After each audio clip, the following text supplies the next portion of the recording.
L'info écho avec Capital. Le coup de gueule du jour va être poussé par les bénéficiaires de l'APL. Après la baisse forfaitaire de 5 € des aides personnalisées au logement en 2017 et le gel des revalorisations l'année dernière, les allocataires ne seront pas à la fête non plus en 2019. D'ordinaire, les APL sont revalorisées le 1er octobre. Sauf que cette année, le gouvernement a plafonné cette revalorisation à 0,3%.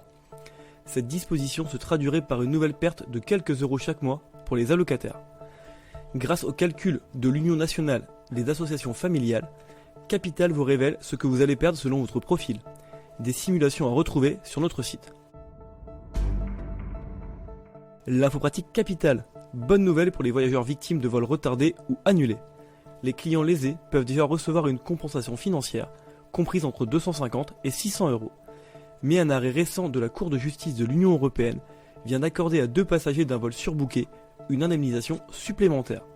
Ces 2 voyageurs n'avaient pas pu embarquer comme prévu et avaient dû attendre 5 jours pour arriver à destination, et les obligeant à poser des congés sans solde.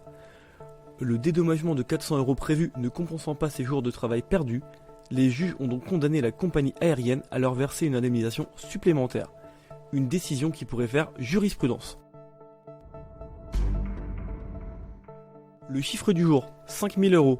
C'est le dédommagement offert par Booking.com à 2 voyageuses victimes d'une fausse annonce de location. Ces Françaises avaient loué une superbe villa en Croatie pour 6 240 €. Hélas, à leur arrivée, elles n'ont découvert qu'un terrain vague. Les jeunes femmes ont confié à Capital avoir eu plusieurs interlocuteurs de Booking au téléphone, peu disposés à les aider. De son côté, la plateforme indique leur avoir remboursé leur réservation, proposé un nouvel hébergement et offert une compensation financière. Une information partiellement confirmée par les vacancières. Selon nos informations, les discussions se poursuivent et Booking aurait fait une proposition de dédommagement de 5 000 €. Et on termine avec l'incroyable facture EDF reçue par un habitant de Haute-Savoie. Celui-ci a vu le fournisseur d'électricité lui réclamer la modique somme de 28 630 € pour l'année à venir. Son montant mensuel a été multiplié par 37.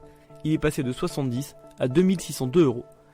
Sa consommation était estimée à quasiment 1,8 million de kWh, soit l'équivalent de la consommation de 24 000 sèche-linges ou de 60 logements à l'année. Après un parcours du combattant, il a réussi à joindre EDF. Le fournisseur a reconnu une erreur de logiciel. Sa situation devrait heureusement être bientôt régularisée. C'était l'info écho avec Capital.